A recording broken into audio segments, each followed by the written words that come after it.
अब यो चाहिँ पिएमडिआई भनेर हुन्छ है। पिएमडिआई भनेको के हो? प्रेसराइज मिटर डोज इनहेलर है। यहाँ चाहिँ मिटर डोज इनहेलर किन भनियो यसलाई चाहिँ?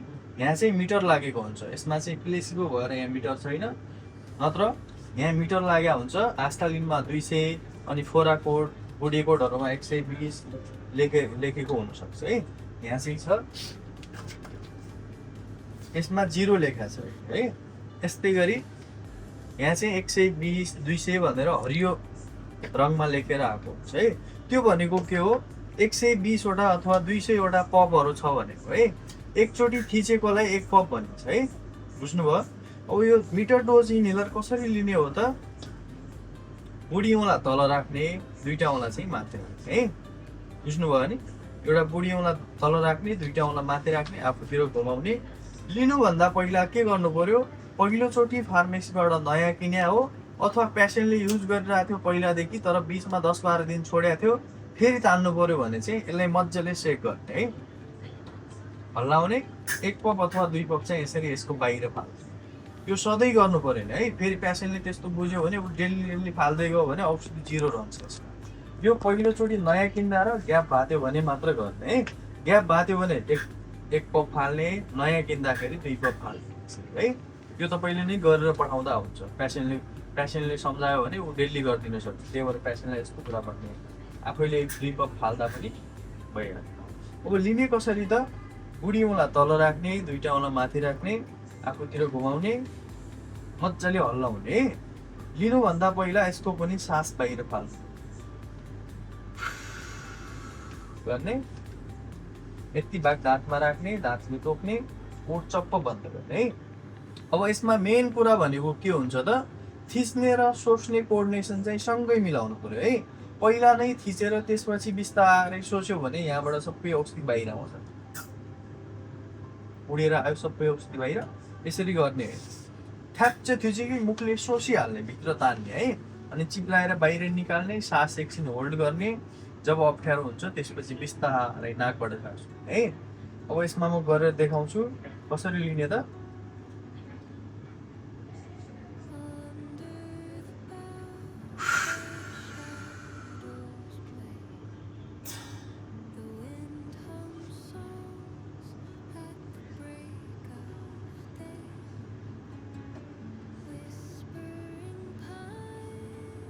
यसरी छोड्ने है।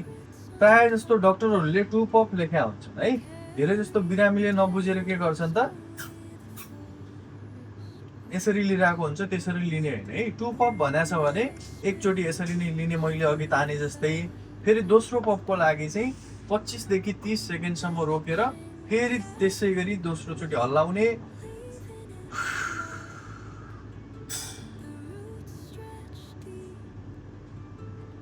यसरी सास रोक्ने, बिस्तारै नाकबाट सास रोक्ने है। यसमा चाहिँ अब मिटर डोज इनहेलरमा चाहिँ यहाँ 200 पप भनेको थियो अघि। त्यो 200 पप चाहिँ 20-20 को अन्तरमा घट्दै जान्छ है। 180, 160, 140, 180 त्यसरी, अनि 60, 40 भनेर घट्दै जान्छ है। 20-20 को अन्तरमा घट्छ। त्यो 40 आयो भने त्यो के हुन्छ? अलिकति रातो साइन देखाउन थाल्छ यहाँ। त्यो भनेको के हो? मेरो औषधि सकिँदैछ, मैले अर्को किनिराख्नुपर्छ भन्ने वार्निङ हो है बिरामीलाई। जब 0 पप आउँछ, 0 पप आएपछि चाहिँ यसरी रातो आउँछ। त्यो भनेको के हो? औषधि सकियो मेरो, मैले अर्को किनेर खाइहाल्नुपर्छ भन्ने है। कहिलेकाहीँ के हुन्छ, यहाँ 0 छ, यसरी प्रेसरले गर्दा त्यो धुवा जस्तो आइरहेको हुन्छ, तर त्यो औषधि हुँदैन है। औषधि सकिसक्यो हुन्छ। त्यही भएर चाहिँ बिरामीले थाहा पाउँदैन औषधि कति बेला सकियो मेरो, कति छ भनेर बाँकी पाउँदैन। त्यसरी बुझाउनु पर्यो। 40 आएपछि अलिकति रातो आउँछ, 0 आएपछि पुरै रातो आउँछ, फाल्नु पर्ने है। अब यसलाई पनि क्यानिस्टललाई चाहिँ निकालिदिने, अनि यसलाई चाहिँ हप्ताको 1 दिन धुनु पर्यो। कसरी धुने? त्यही धारोमा जाने, फोर्स पानीको तलपट्टि यताउता लगाउने, बिर्कोहरूमा लगाउने, यस्तरी टट्काउने। धुँदाखेरि साबुन, कपडा, कपास केही लगाउनु भएन, त्यत्तिकै फोर्स पानीमा लगाएर सफा ठाउँमा, शीतल ठाउँमा यस्तरी राखिदिने। बिहानपट्टि मजाले सुक्छ, सुकेपछि क्यानिस्टल राख्ने, त्यसै गरी लिने है। अब चाहिँ यो चाहिँ भयो यङ मान्छेहरूको लागि अथवा सक्ने बुझ्ने मान्छेहरूको लागि।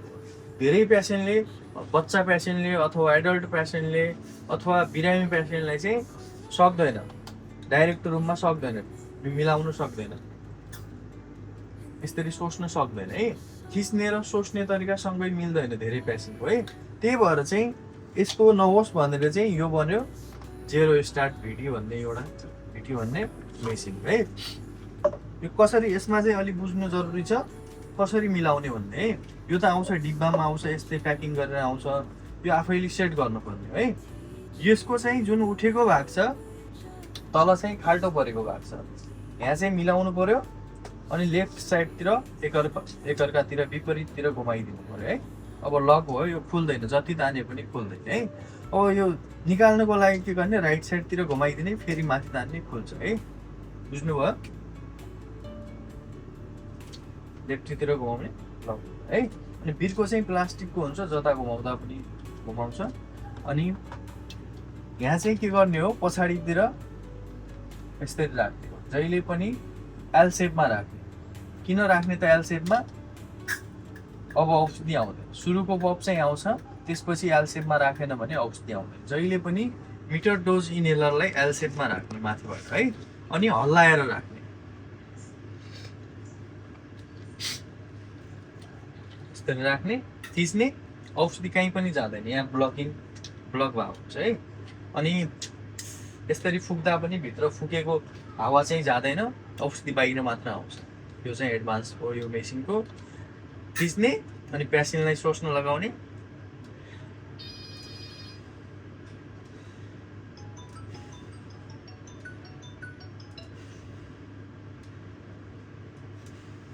यसरी गर्ने है। बुझ्ने पेसेन्ट छ भने 5 देखि 7 चाहिँ ग्रिथहरू तान्ने, नाकबाट फाल्ने, मुखबाट तान्ने, नाकबाट फाल्ने, मुखबाट तान्ने, नाकबाट फाल्न लगाउने। अथवा बुझ्ने पेसेन्ट अथवा बच्चा छ भने चाहिँ उसलाई चाहिँ 30 देखि 40 सेकेन्डसम्म नर्मल्ली सास लिन दिने है। मुखमा राख्ने, सास लिने। बुझ्नुभयो? अब दोस्रो पप छ भने यसलाई पनि फेरि निकाल्ने, यहाँबाट फेरि हल्लाउने, दोस्रोचोटि राख्ने, खिच्ने, फेरि तान्नु पर्ने है। अब धुने तरिका यसको पनि सेम हो। हप्ताको एक दिन चाहिँ धारोमा साँझको बेला जाने, धारो खोल्ने, मजाले यसरी टट्काउने, धुँदाखेरि भित्र औँलाहरू हाल्ने भएन, साबुन कपडाको पाछे पनि लगाउनु है। अनि अब 4 वर्ष अथवा 5 वर्षको बच्चा छ भनेपछि उसले तान्नु सक्दैन त्यसबाट पनि है। त्यसको लागि चाहिँ अर्को छ बेबी मास्क भनेर, अथवा इन्फ्रन्ट मास्क भनेर आउँछ है। अब त्यो कसरी लिने त, यो माउथ पिक भागमा चाहिँ यहाँ जोड्नु पर्यो है। कसरी जोड्ने, यसरी गर्ने,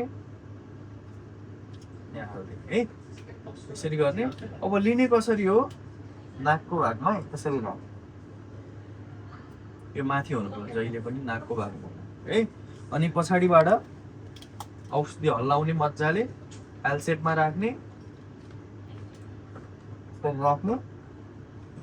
एल सेपमा हुनु पर्यो पनि। यसरी तल गर्ने है, तल पनि गर्ने होइन, यसरी माथि पनि गर्ने, जहिले पनि सिधा हुनु पर्यो।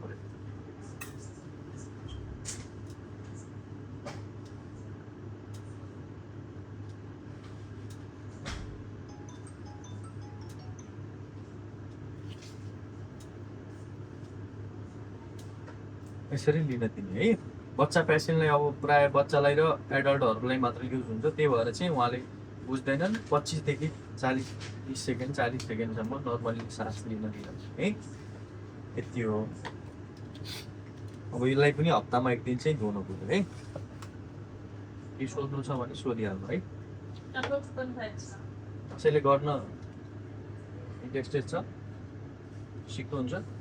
गरिहाल हेर्नु एकचोटि गरेर चाहिने कुरा हो तपाईँ।